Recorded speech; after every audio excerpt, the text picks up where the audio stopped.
It's one that changed the title of my talk a little bit. So there's the main title, Environment, Climate, and Diplomacy in the Age of Jefferson. But now that they have allowed me to assume the podium, and I think will not actually yank me off it, I can reveal my subtitle. Why Ambassador Jefferson Wound Up with a Rotting Moose in His Paris Mansion. So I understand it's customary to begin these gatherings with some historical background. I want to state right off that this year's subject is a little bit difficult on that front. Most AAD topics at Monticello have offered, rather clear connection between Thomas Jefferson's time and ours, even lessons from the past that are immediately applicable to the present. Topics like news and propaganda, security alliances, Europe. These are all things where we can draw a pretty clear connection. But diplomacy and the environment is a little bit trickier. Parallels between the 18th century and today are a lot less obvious, especially when it comes to the most urgent problem of modern environmental diplomacy, anthropogenic climate change. Jefferson died, of course, before the modern explosion of fossil fuel usage. The amount of CO2 emitted during his lifetime, all 83 years of it, was roughly equal to the amount of CO2 emitted during 19 days in the year 2020. So when it comes to humans' relationship with the environment and the climate, the defining conditions and central assumptions of the 18th century are just wildly different from today. So my goal today in offering, a half-hour dispatch from the past here to get us started is to use Jefferson as a window into this very different world of environmentalism and climate science in the late 18th century, and to kind of offer a glimpse of how that world intersected with his diplomacy. I'll start with a few words about Jefferson as part of an international network of, we could call them environmental scientists. They were known at the time as naturalists. And then I'll turn to Jefferson's involvement in two hot-button 18th century debates about the climate. Debates that, for Jefferson, had real implications for American diplomacy. And I promise that by the end, this will all culminate in an answer to the zany question in my subtitle, why, while he was serving as the United States minister to France, Jefferson wound up with a rotting moose in the foyer of his Paris mansion. So it's well known, of course, that Jefferson was not just a revolutionary and a president, he was also a passionate gardener, a botanist, a devoted naturalist in an era before the professionalization of science, right? Throughout his life, he corresponded with this far-flung group of kind of fellow gentlemen scientists, sharing knowledge and specimens around the Atlantic world, across Europe. And his diplomatic years in France placed him at kind of the throbbing heart of that network. Living in Paris during the 1780s, he spent countless hours visiting gardens, meeting other naturalists, buying the latest scientific books and instruments. He worked to introduce new species to new places. He tried to bring things like olive trees or upland African rice to the new republic. And he was constantly asking friends back home to send things like seeds and saplings so that he could share American species with European gardeners and European botanists. And then, of course, later in life, during his retirement, Monticello became a routine stop for foreign naturalists, visitors from Portugal and Britain and France and elsewhere. Now, one historian has recently argued that these networks of scientific exchange were, quote, largely extra-political. But I really tend to disagree. I mean, for Jefferson, I think they were all part of the relationships that bind nation to nation and people to people. The naturalists that Jefferson knew, these are often well-connected and politically influential people. His efforts at botanical exchange nurtured individual friendships and in turn nurtured, the kind of broader alliances of which they were a part. And this is true even for seemingly trivial efforts like Jefferson's years-long quest to secure an American Venus flytrap for Lafayette's aunt.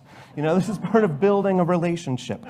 Other efforts were actually more explicitly aimed at international cooperation. So in 1809, for instance, there's an English botanist who visits Monticello. And during the evenings, he and Jefferson spent a lot of time discussing, the discoveries brought back from the Lewis and Clark expedition and things of that sort. And Jefferson was apparently, during this conversation, particularly enthused about sharing a fast-ripening variety of corn that was grown by the Mandan Indians in the present-day Dakotas with the Brits to help feed the working poor of Liverpool. Jefferson thought that this would be, quote, an immense acquisition to Britain. So in other words, what I'm suggesting is that for Jefferson, natural science and diplomacy really blended together very easily. As he once wrote, "The greatest service which can be rendered any country is to add a useful plant to its culture." Now, in his studies as a naturalist, Jefferson was very much a man of the Enlightenment. He was an empiricist. He was data-obsessed, almost to the point of compulsion. And one of his most long-standing scientific endeavors was to record the weather. This is actually the closest thing we have to a diary from him. He kept readings, usually twice a day, at Monticello, Philadelphia, Paris, elsewhere, wherever he went.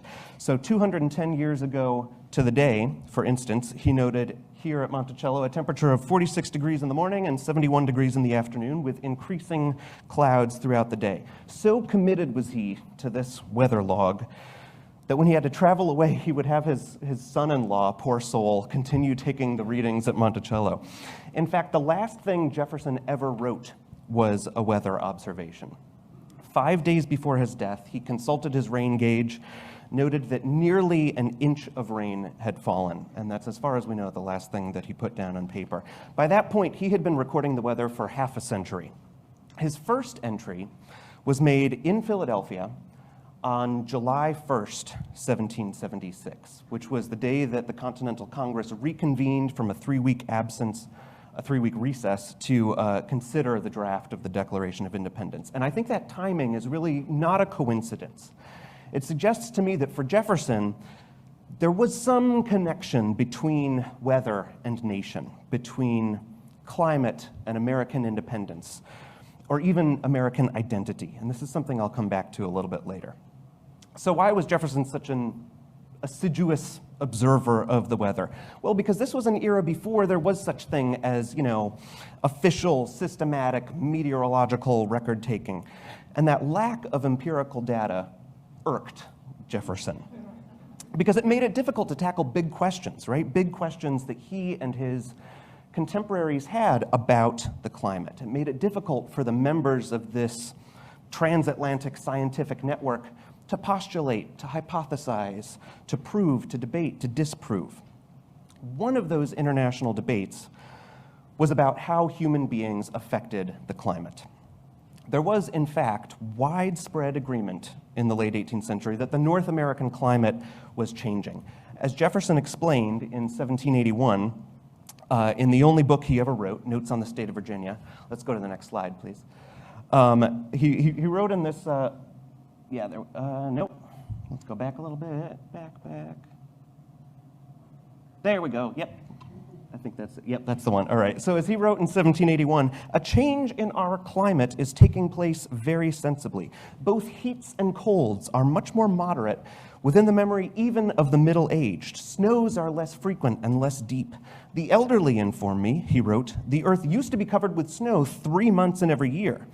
The rivers, which then seldom failed to freeze over in the course of the winter, scarcely ever do so now. So Jefferson's aware that the North American climate is changing, and he and others thought not just that these changes were afoot, but also, believe it or not, that they were caused by humans, that the changes were man-made, that they were a result of European colonization, and especially the felling of forests, the planting of fields. According to another participant in this debate, a North Carolina naturalist named Hugh Williamson, who Jefferson considered remarkably ingenious on the subject, deforestation was the factor here. Deforestation meant that in North America, summers were becoming less hot, that there were fewer, quote, winter blasts. And moreover, Williamson said, it wasn't just the temperature that was changing. It was also the moisture in the air. By allowing sun and wind to penetrate the earth, Deforestation, these people thought, was making the country less humid. Swamps were shrinking, bogs were drying up. The land in general was less, quote, charged with a gross putrescent fluid. Love that 18th century language. Other people agreed about, the fact that the climate was changing, but disagreed about the precise nature of the changes afoot. So, for instance, one guy named Peter Kalm, a Finnish botanist who visited North America, concluded that the weather was actually becoming more volatile, not less, with kind of rapid swings in temperature that caused fevers and crop failures. In 1794, a Harvard professor likewise argued that although Boston winters were, he believed, a full 10 degrees warmer than they once were, in general the weather had become more uncertain, more variable. Other people suggested that actually deforestation risked inviting Arctic winds kind of down to the mid-Atlantic, which was going to make winters even worse than they had been before. So there's people who think that the climate is moderating, there's people who think it's becoming more extreme, and then there's Noah Webster, the famous lexicographer, who thought that all of this was just anecdotal baloney and rejected what he called, quote, the unphilosophical hypothesis of a general increase in heat. That's a real insult, unphilosophical. Webster had a point, right? Naturalists were united in the belief that the climate was changing, but they couldn't agree about what exactly was changing in it. And how could they in the absence of real data? The only evidence available to participants in this 18th century climate change debate was people's personal records and the recollections of the elderly. This is why Jefferson devoted so much energy during his diplomatic career abroad to securing quality European thermometers and barometers and hygrometers. It's why he shared his weather recordings with so many correspondents, not just across the United States, but also in France, in Spanish Louisiana, in Italy, hoping that kind of comparing weather in different regions, could yield some insight into whether the climate differed in different places, how, and whether and why in North America the climate was changing. Now, you wouldn't have been wrong to see, like Noah Webster, a little bit of wishful thinking in these hypotheses of a warming North American climate. Jefferson and his contemporaries believed that a warmer, drier, and less volatile climate was a healthier one. So the result, they're kind of hoping, was going to be longer life expectancies, population growth, more cultivation that's just going to kind of compound this ameliorating effect upon the climate. All of this, they thought, was something to be celebrated. So what I'm saying here is that Jefferson and his fellow naturalists were, in fact, proponents of anthropogenic climate change. I told you this was a different world in the 18th century, right? Every year they hoped North America was kind of inching towards the temperate climate that had given rise to the great cultural achievements of human history, like the Italian Renaissance, or the political societies that they wanted their new republic in many ways to emulate, right? The classical republics of ancient Greece and ancient Rome. And this brings me to the second great climate debate of Jefferson's era, because for all the energy that he and others put into the question of how humans affected the climate, they devoted even more to the question of how the climate shaped humans and other animals as well. It was really a central tenet of Jeffersonian thought that environmental conditions, especially climate, determined A, the physical attributes of living species, and B, human culture and habits and values. And once you're kind of aware of this belief, you start seeing it everywhere in Jefferson's career and writings, from his distaste for large-scale manufacturing to his plan for how streets should be built in the new federal capital. But I think this idea is maybe nowhere as explicit as it is in one of my very favorite Thomas Jefferson letters, which he wrote in 1785 to the Marquis de Chastellux, who was a French military officer who had served in the Revolutionary War. And the letter is about, the character of the American people.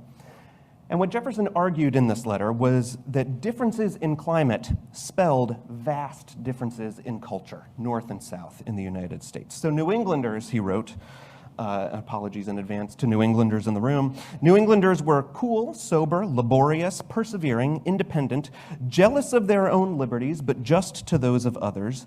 here we get to the nasty stuff, interested, chicaning, superstitious, and hypocritical in their religion. Woo! He didn't spare any of the opprobrium for the South either, though. In the South, by contrast, the heat and humidity, he thought, had fashioned a people who were, quote, fiery, voluptuary, indolent, unsteady, independent, zealous of their own liberties but trampling on those of others, generous, candid, and without any attachment or pretensions to any religion but that of the heart. And Jefferson thought that this correlation between climate and culture was so strict that a traveler could kind of always know what latitude he was at without the aid of any navigational instruments if he just observed the character of the people around him. So this was one of Jefferson's kind of core tenets for understanding the world. Climate had a dominant impact on the physical attributes of human species and on human culture. And you can imagine that in an infant republic, whose uncertain future is really premised on the character of its citizens, bless you, that idea meant that debates about the American climate had really big implications for the nation's place on the world stage.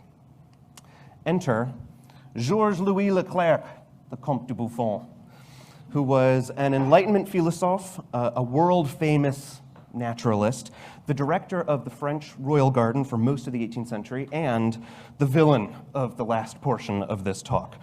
Buffon's magnum opus was called the Histoire Naturelle. It was a 36-volume compendium published over the course of 4 decades, and it contained the most cutting-edge environmental knowledge of its time.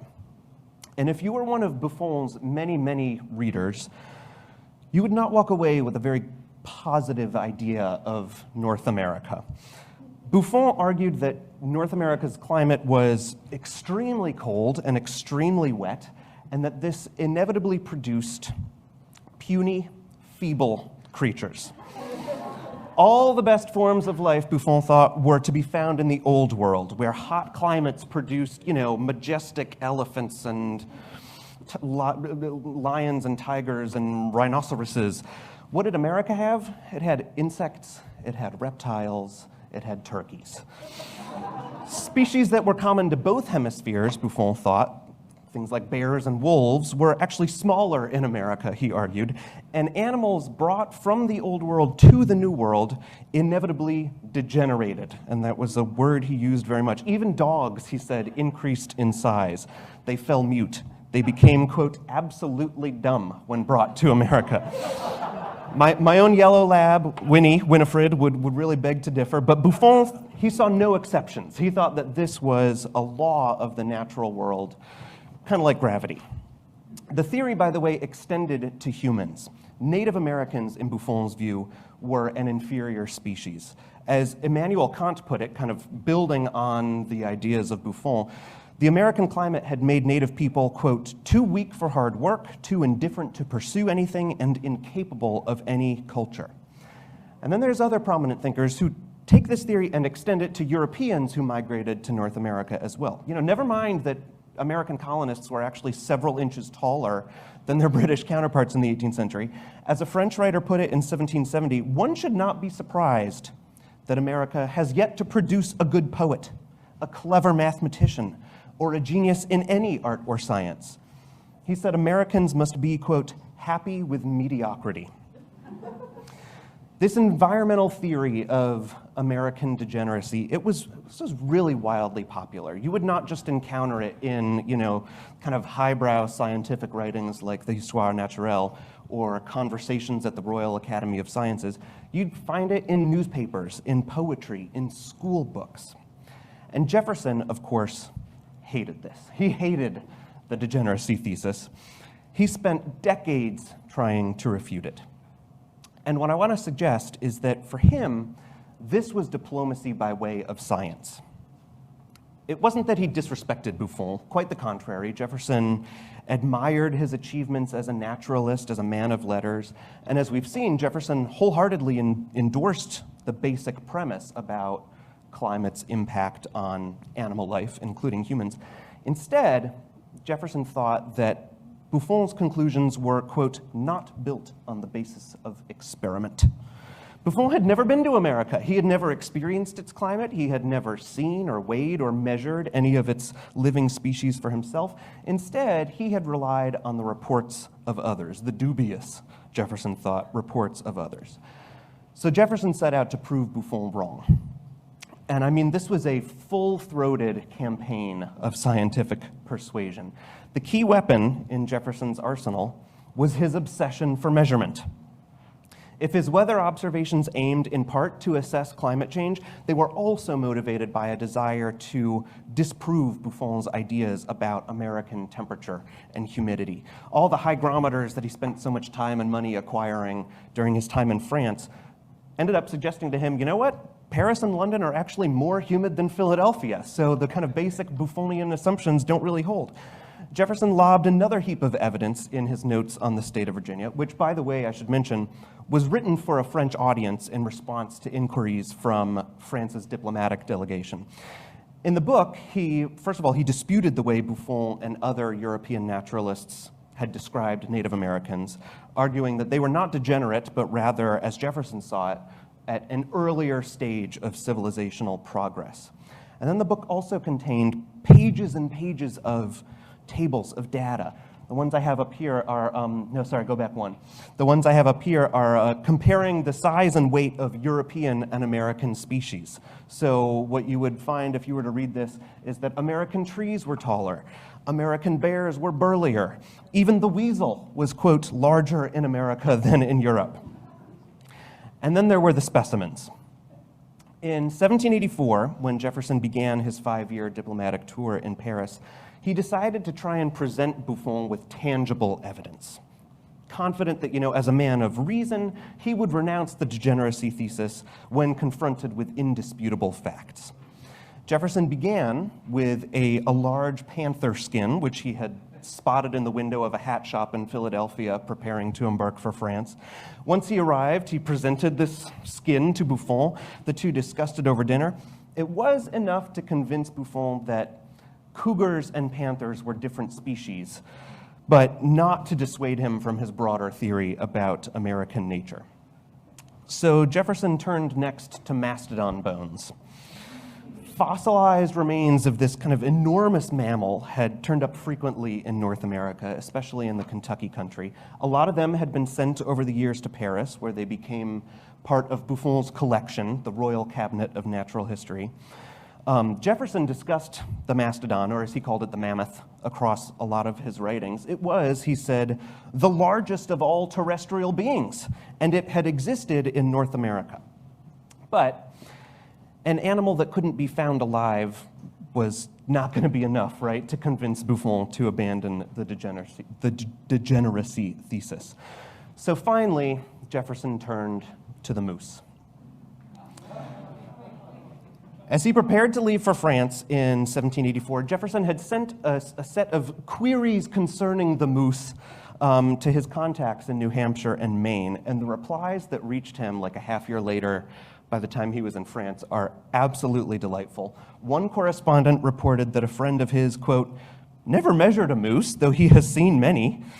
Others sent conflicting measurements. TJ, the moose is 5 foot tall. No, the moose is 8 feet tall. No, it's 10 feet tall. Some people answered Jefferson's queries with observations on moosely behavior. Are they a swift animal? Not very swift. Do they sweat when hard run? They do not sweat. What does a moose eat? Tree bark mostly, but when tamed, they will eat bread or anything offered them. Jefferson got these replies back, realized that they kind of weren't consistent, so he needed a moose itself. He needed a full-grown, imposing specimen to prove to Buffon that American animals could grow quite large indeed. And I should mention, by the way, that this is a story that's wonderfully told in a book that came out about 13 years ago by a biologist at the University of Louisville named Lee Allen Dugatkin. So if you're interested, check out this book by Professor Dugatkin.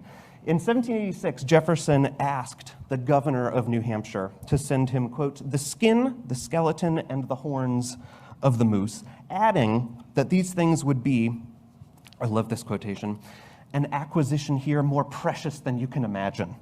So he's really committed to getting this thing across the ocean. He sent instructions for how a moose should be packed. He said, leave most of the bones in so that upon arrival it can simply be stuffed and sewn back up and then kind of stood up on its hooves, and we can get a sense of the whole thing. The governor of New Hampshire agreed to do this, but it was, as you can imagine, a challenge from the start. After a year, he finally got some Vermont hunters to kill a moose and transport it intact to his house by sleigh. This was a trip that itself took 14 days. And already the thing was, quote, in a state of putrefaction. The moose had no antlers, but the governor tucked in kind of a spare pair into the box, explaining that although, quote, they are not the horns of this moose, they can be fixed on at pleasure. And he preserved and packaged the thing as Jefferson instructed, and after shipping and handling, the moose came to an enormous sum, something like 46 pounds sterling. The ship captain, who initially agreed to transport the moose across the Atlantic, left it on the dock. Quote, either through accident or design, the governor explained, and the thing sat there for a week before he could find another taker. Finally, 7 months after its death, the moose arrived upon the vaunted scene of Europe. Jefferson, unpacking it, was disappointed by the size of the horns. He lamented that, quote, a good deal of the hair had fallen off. But he was thankful that there still remained enough to give a good idea of the animal. And after the moose spent a few kind of, presumably pungent days in the foyer of his Paris mansion, he somewhat apologetically sent it to the royal garden. Now, Buffon was ill. He was away from his study at the Royal Garden. He later has had his assistant send Jefferson kind of a very polite thank you note. Unfortunately, it's unclear, after all this effort, what impact the moose had on Buffon's thinking about American degeneracy, because 6 months later, Buffon was dead. So this is an utterly ridiculous story, right? It's kind of sad, it's kind of sweet, it's totally madcap. A dead, balding moose in Paris only makes sense in light of this Jeffersonian intersection of environmentalism and climate science and diplomacy. And for him, this really was deeply serious. The debate over the American climate, it took on new meaning in the context of U.S. independence. It had huge implications for national honor, for the new republic's place and future promise in a world of imperial competition. These pernicious notions of American environmental inferiority, they threatened to damage the political and social and economic life of the new nation, even its prospects for future survival. Because if America wasn't productive and prosperous, why would anybody want to move there? Why would they want to trade there? Why would they wish to invest there? Since Jefferson's job as a diplomat was to negotiate commercial treaties and arrange European loans, this debate was not just mere curiosity. It was politically urgent. So, if Jefferson was the second United States ambassador to France, I think it's maybe not unfair to call this poor moose the third. Or at least, given his condition, the second and a half. I said from the top that this was not a history with immediate present-day applications, but I do think it's possible to take at least a little bit of inspiration from it, from Jefferson's relentless faith in scientific evidence, from the competitive international spirit that drove him and other naturalists to try to tackle their own pressing questions about the climate and the environment. At the end of the day, his goal in showcasing the bounty and vigor of American nature was to prove that, as he wrote in the Declaration, the United States counted among the powers of the earth. For him, nature had made it so. Thanks very much.